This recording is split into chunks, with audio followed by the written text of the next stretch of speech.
ନୟାଗଡ଼ ଜିଲ୍ଲା ଗଣିଆ ବ୍ଲକ ଅନ୍ତର୍ଗତ ଆଡ଼କଟା ଗ୍ରାମ ପଞ୍ଚାୟତ ଅଧୀନ ହଦପଶି ଗ୍ରାମର ଚରଣ ବେହେରା ହତ୍ୟାକାଣ୍ଡ ଘଟଣାର ମୁଖ୍ୟ ଦୁଇ ଅଭିଯୁକ୍ତଙ୍କୁ ପୁଲିସ ଗିରଫ କରିଥିବା ବେଳେ ଅନ୍ୟ ଜଣେ ଅଭିଯୁକ୍ତ ଫେରାର ରହିଛି। ଏନେଇ ରବିବାର ଗଣିଆ ଥାନା ପରିସରରେ ଏକ ସାମ୍ବାଦିକ ସମ୍ମିଳନୀ କରାଯାଇଥିଲା। ଏହି ସମ୍ମିଳନୀରେ ଅତିରିକ୍ତ ଜିଲ୍ଲା ଆରକ୍ଷୀ ଅଧୀକ୍ଷକ ସୁଭାଷ ଚନ୍ଦ୍ର ପଣ୍ଡା, ଖଣ୍ଡପଡ଼ା ଏସ୍ଡିପିଓ ବିମଳ କୁମାର ବାରିକ, ଗଣିଆ ଥାନା ଅଧିକାରୀ ଲକ୍ଷ୍ମଣ ଦଣ୍ଡସେନାଙ୍କ ସମେତ ଗଣିଆରେ କାର୍ଯ୍ୟରତ ସମସ୍ତ ଗଣମାଧ୍ୟମର ପ୍ରତିନିଧିମାନେ ଉପସ୍ଥିତ ରହିଥିଲେ। ଗତ 30 ତାରିଖ ଦିନ ରାତିରେ ହଦପଶି ଗ୍ରାମର ପିଣ୍ଟୁ ବେହେରା ଓ ମାନସ ଢାଙ୍ଗୁଆ ଚରଣ ବେହେରାଙ୍କୁ ମଦ ପିଇବାକୁ ଡାକି ନେଇଥିଲେ। ମଦ ପିଇ ସାରି ପୂର୍ବରୁ ଥିବା ଜମି ଜମା ବିବାଦକୁ ନେଇ ଉଭୟଙ୍କ ମଧ୍ୟରେ ବଚସା ଆରମ୍ଭ ହୋଇଯାଇଥିଲା। ମାନସ ଓ ପିଣ୍ଟୁ ଏକ ବାଉଁଶ ଠେଙ୍ଗାରେ ତାଙ୍କୁ ପିଟି ପିଟି ମାରିଦେବା ପରେ ପ୍ରଥମେ ଏକ ଅଟୋ ସାହାଯ୍ୟରେ ଶବଟିକୁ ନେଇଯାଇଥିଲେ। ପରେ ପିଣ୍ଟୁର ଆଇଚର ଟ୍ରକରେ ନେଇ ଖଜୁରୀପଡ଼ା ଘାଟି ତଳକୁ ଫିଙ୍ଗି ଦେଇ ଚାଲି ଯାଇଥିଲେ। ପୋଲିସ ପ୍ରଥମେ ପିଣ୍ଟୁ ବେହେରାଙ୍କୁ ଗିରଫ କରି ସିନ୍ ରିକ୍ରିଏସନ କରିଥିବା ବେଳେ ପରେ ମାନସ ଡାଙ୍ଗୁଆଙ୍କୁ ଗିରଫ କରିଥିଲା। ତେବେ ହତ୍ୟାକାଣ୍ଡରେ ବ୍ୟବହୃତ Pulsar bike, auto, Eicher truck ଓ ଠେଙ୍ଗା ମଧ୍ୟ ଜବତ କରିଥିବାର ଅତିରିକ୍ତ ଏସ୍ପି ସୂଚନା ପ୍ରଦାନ କରିଛନ୍ତି। ଗିରଫ ଅଭିଯୁକ୍ତ ଦ୍ୱୟଙ୍କ ରବିବାର କୋର୍ଟ ଚାଲାଣ କରାଯାଇଥିବା ବେଳେ ଫେରାର ଅଭିଯୁକ୍ତ ଜିତେନ୍ଦ୍ର ଢାଙ୍ଗୁଆଙ୍କୁ ଖୁବ୍ ଶୀଘ୍ର ଗିରଫ କରାଯିବ ବୋଲି ଗଣିଆ ଥାନା ଅଧିକାରୀ ପ୍ରକାଶ କରିଛନ୍ତି। ଗଣିଆ ଅଞ୍ଚଳରେ ଏଭଳି ଘଟଣା ପ୍ରଥମ ଥର ହୋଇଥିବା ବେଳେ ଗଣିଆ ପୋଲିସ 7 ଦିନ ମଧ୍ୟରେ ଅଭିଯୁକ୍ତଙ୍କୁ ଧରିବାରେ ସକ୍ଷମ ହୋଇଥିବାରୁ ଅତିରିକ୍ତ ଜିଲ୍ଲା ଆରକ୍ଷୀ ଅଧୀକ୍ଷକ ଗଣିଆ ଥାନା ଅଧିକାରୀଙ୍କର ଏହା ଏକ ବଡ଼ ସଫଳତା ବୋଲି ପ୍ରଶଂସା କରିଛନ୍ତି। ଆମର Gania PS case number 10 dated 2/2/2025 ଏଥିରେ ସେକ୍ସନ ଅଫ୍ ଲ ଲାଗିଛି 103।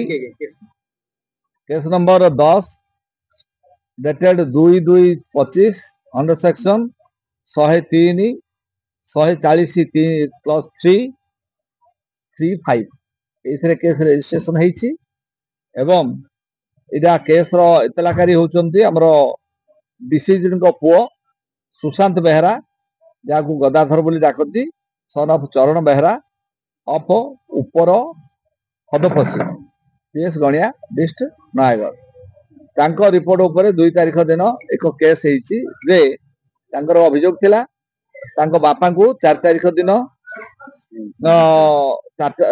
30 ତାରିଖ ଦିନ 30 ତାରିଖ ଜାନୁଆରୀ 30ରେ ସନ୍ଧ୍ୟା ଅପରାହ୍ନ 4ଟା ବେଳେ ତାଙ୍କ ଗାଁର 2 ଜଣ ମାନସ ଡାଙ୍ଗୁଆ ଆଉ ପିଣ୍ଟୁ ବେହେରା ଉଠେଇ ନେଇ ମୋଟର ସାଇକେଲରେ ମଦ ପିଇ ଗ୍ରାମ ଫିଲ୍ଡକୁ ନେଲେ ଏବଂ ସେଥିରେ ତାଙ୍କୁ ସେଠି ମର୍ଡର କଲେ।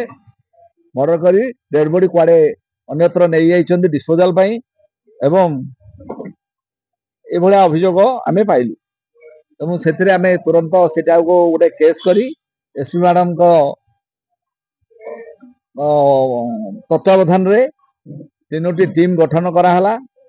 3ଟି ଟିମ୍ ଗଠନ କରାହେଇ ସାଇବର ସେଲ୍ର ସାହାଯ୍ୟରେ ଏସ୍ଡିପିଓ ନିଜେ ତାକୁ ତଦାରଖ କଲେ। ଏସ୍ପି ମ୍ୟାଡମ ତାକୁ ବି ନଜର ଦେଲେ।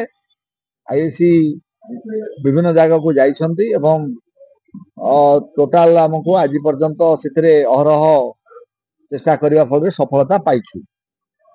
এই ଘଟଣାରେ ଯୋଉ ସମ୍ପୃକ୍ତ ଘଟଣା କେମିତି ଘଟିଲା ତାହା ତ ଆଖି ଦେଖା ଜିନିଷ ସେ ସମୟରେ ହଠାତ୍ ନଥିଲା। ତାକୁ ଆମେ ବିଭିନ୍ନ ଟେକ୍ନିକ ସାହାଯ୍ୟରେ ସାଇଣ୍ଟିଫିକ ଟିମର ଉପଯୋଗ, ସାଇବର ସେଲ୍ର ଉପଯୋଗ ମାଧ୍ୟମରେ ମୁଦଲା ପିଣ୍ଟୁ ବେହେରା ସେ ଡିସ୍ପୋଜ କରିଥିବା ସିଏ ଆଉ ତାଙ୍କର 2 ଜଣ ସହଯୋଗୀ ମାନସ ଡାଙ୍ଗୁଆ ଏବଂ ଯୋଉ ଆଉ ଜଣେ ହେଲା ପତ ଡାଙ୍ଗୁଆଙ୍କ ସହାୟତାରେ ତାଙ୍କୁ ମର୍ଡର କରି ଡେଡ୍ ବଡି ନେଇକି ଯୋଉ କୋଉ ଥାନା ସେଟା ଖଜୁରପଦା ଥାନା ଅଞ୍ଚଳ ଜଙ୍ଗଲରେ ପକେଇଥିଲେ। ସେ ନେଇକି ସେଟା ଦେଖେଇଲେ ଏଇ ଜାଗାରେ ପକେଇଛୁ ବୋଲି ଏବଂ ସେଇ ଜାଗାରୁ ଡେଡ୍ ବଡି ପାଇଲୁ, ଚିହ୍ନଟ ତାଙ୍କର ଘର ଲୋକଙ୍କୁ ନେଇକି କରେଇଲୁ। କଲା ପରେ ତାଙ୍କୁ ପୋଷ୍ଟମର୍ଟମ ସେଠି କରାଗଲା ଫୁଲବାଣୀରେ।